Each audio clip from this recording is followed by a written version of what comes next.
Allah Subhanahu və Taala'nın varlığının dəlilləri nələrdir? Bəşəriyyət tarixi boyu dəhrlər, yəni ateistlər kimi bəzi qruplar hər bucağı Allah Taala'nın varlığını göstərən bu aləmə baxmadan Allahın varlığına dəlil axtarmışdırlar. Dönəmimizdə də ateistlər eyni məntiqlə Allahın varlığına dəlil gətirilməsini istəməkdədirlər. Halbuki məsələ o qədər açıqdır ki, bu sualı tərzinə versək yerinə düşər. Yəni Allahın olmadığına dair dəlil nədir? Nə ola bilər? Çünki kainatda gördüyümüz bütün maddələr, təcrübə edə biləcəyimiz bütün balanslar və mexanizmlər bunları yaradan və idarə edən bir varlığın olduğunu göstərməkdədirlər. Çünki kainatda gördüyümüz bütün maddələr, təcrübə edə bildiyimiz bütün balanslar və mexanizmlər bunları yaradan və idarə edən bir varlığın olduğunu göstərməkdədir. Bu son dediyimiz şey önəmlidir. Çünki ateistlər kainatın necə əmələ gəlməsinə dair özlərinə görə bəzi izahlar etməyə səy göstərsələr də, onlardan əsl soruşacağımız lazım gələn sual budur. Kainatın sadəcə meydana gəlmə mərhələsi deyil, hal-hazırda mövcud olan nizamlanması 100 illərdir necə təmin edilir? Bu nizam-intizamın təsadüfi olaraq öz-özünə davam etməsi mümkündürmü? Halbuki biz maddənin təbiətinin tətbiq edilmədiyi müddətcə haosa əlverişli olduğunu bilmirikmi və görmürükmü? Siz bugün bir kitab sərgisi gəzərkən və orada satışa təqdim edilən kitabları görərkən ağlınıza o kitabların müəllifləri, dizaynerləri, tərtibatçıları və mətbəəçiləri olmadan o rəflərdə öz-özünə mövcud olduqları gəlirmi?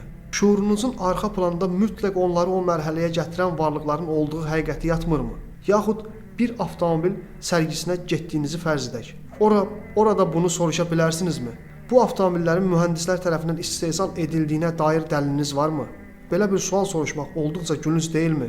Bir su dəyirmanının, bir öküz arabasının, üzərində çalışdığımız bir masanın, istifadə etdiyimiz bir kompüterin təsadüfi əmələ gəlib işləyə biləcəyinə inanmayan insan bu qədər nəhəng kainatın öz-özünə meydana gəldiyinə necə inana bilər? Fərz edək ki, var. Bəs bu cür həssas ölçülərlə dizayn edilmiş olması və bir o qədər həssas bir nizam ilə davam etməsi necə? Bütün bunlar bizə Allahın varlığına bir dəlil gətirməyə lüzum belə olmadığını göstərmirmi? Həmçinin məsələnin bu nöqtəsi də var. Bir yaradıcının mövcud olduğu inancı insanın fitrətinə yerləşdirilmiş bir duyğudur. Bugün bəşəriyyət tarixindəki ibtidai toplumlar üzərində edilən tədqiqatlar o dönəmdə yaşamış insanların belə bir yaradıcıya inandığını sübut etməkdədir. O halda soruşaq, bir çox aspektdən məhrumiyyət dönəmi olduğu deyə biləcəyimiz o illərdə belə insanların yaradıcının varlığına inanmalarını necə izah edəcəksiniz? Qulaq asın, bir neçə şəxsin inancından bəhs etmirəm. O dönəmdəki insanların demək olar ki, hamısının inancından bəhs edirəm.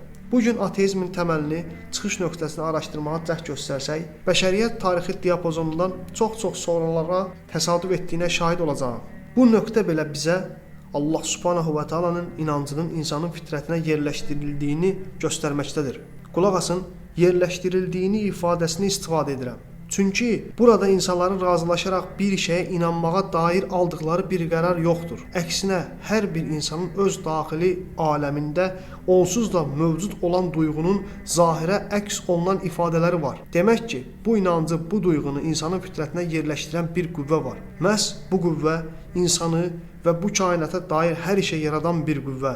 Bu qüvvə mütləq mənada hər şeyə güc çatan Allah Subhanahu və Taala'dan başqası deyildir.